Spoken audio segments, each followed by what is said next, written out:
hey, It's real. elephant in the room. We mid right now. Yeah. Like, all right, so now what? Now that we can acknowledge that, what we got to do to figure this out and get better. And so, when I first saw it, it was like a double take. But then I'm like, yeah, we are very mid right now. Sometimes, but it's a humbling experience because sometimes you gotta humble yourself and say, like, yo, we around here doing this, we doing that, we saying this, we saying that, like we was this, we not that no more.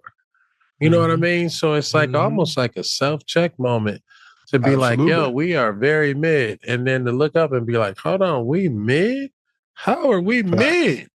You know what I mean? We need to recalibrate because ain't nothing mid about, you know what I mean, what we doing. And so, you know, when it's the big dog talking like that, you know, it's almost like a wake-up call for themselves, but also everybody else. Yeah.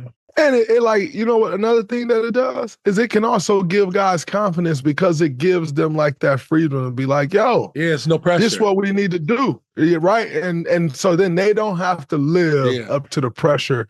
Let's dive into the raw honesty of Draymond Green, reacting to Steph Curry's eye-opening critique of the Warriors. What does being very mid mean for one of the NBA's most decorated franchises? Stick around, because what Draymond reveals next might just redefine your perspective on team dynamics.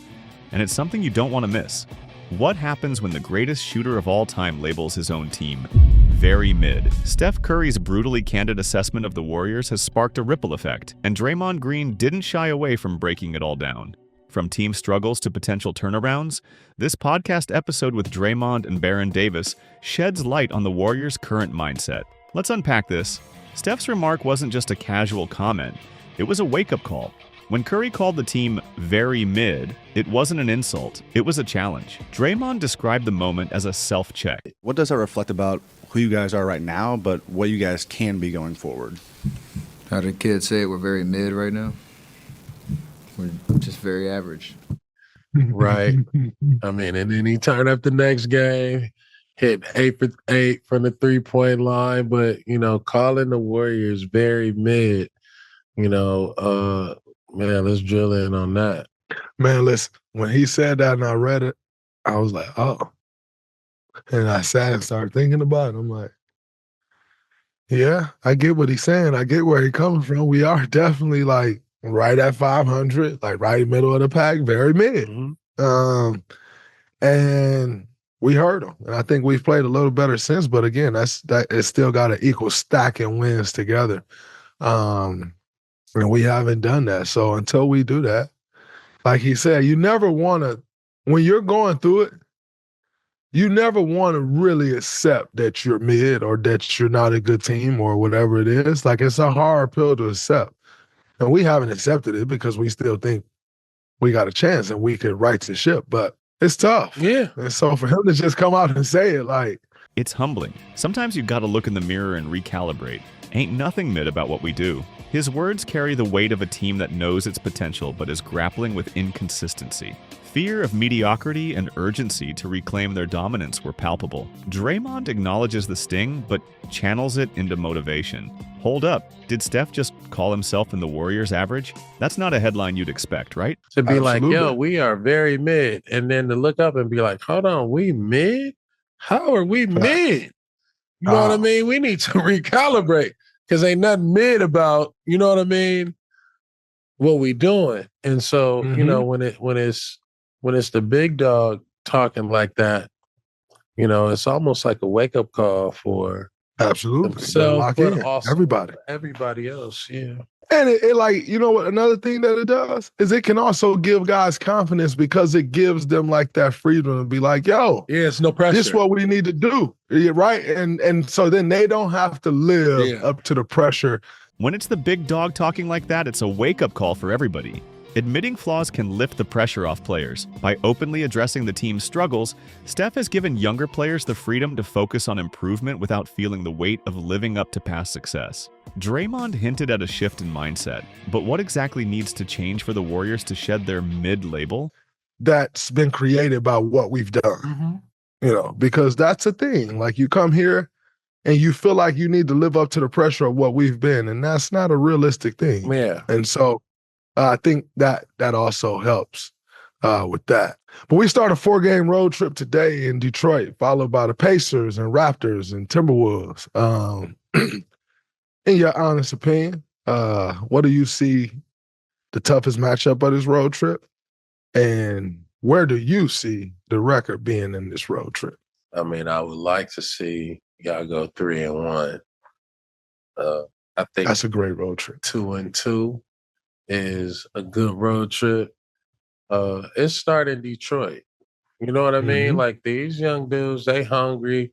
They coming off of 500. You know what I mean? They already 500. They just been playing, really just playing their ass off. You gotta beat Detroit Yeah. because then that take the pressure off of Halliburton. You know what I mean? Gonna want that Steph. 3-1 is a great trip. 2-2 is good, but starting in Detroit, you've got to beat them. That sets the tone. The Warriors' inconsistency has made even mid-tier opponents a threat. Draymond's emphasis on focusing game by game reflects the urgency to rebuild momentum, excitement for what could be a turning point, and fear of what happens if they don't rise to the occasion. Just trying to figure it out and talk amongst each other, which we've done. But the interesting thing about this team is it's like it ain't zero bad blood. Like the chemistry on this team Crazy. is incredible. And so it's not one of them things of where you need to get in and like call somebody out like, yo, we ain't hitting on this. Like, it ain't none of that. Like the chemistry on this team is incredible. And so like it's the play. Like we just gotta play better. And like that has to be the focus for us. Like we just have to play better because all the other stuff that you need to make you a winning team, we have. Like rocking with each other off the court, we have. Like, you know what I'm saying? Like all the things that you need around the play to be a great team, we have those things. Yeah. And so we just got to play better and win some games. So I don't really always like stop losing games. That's what I'm saying. This ain't one of them situations of where it's like, yo, they struggling and it's problems in the locker. It ain't nothing like that. And so we've thrown games away that we shouldn't. Like, you just got to win. This ain't about bad blood. We've got the chemistry. We just need to play better. Chemistry is essential, but it doesn't win games. Execution does. Draymond's comments highlight the frustration of having the tools, but not using them effectively. Chemistry on point, but still mid? That's like having a Ferrari in the garage, but forgetting the keys. Winter is here.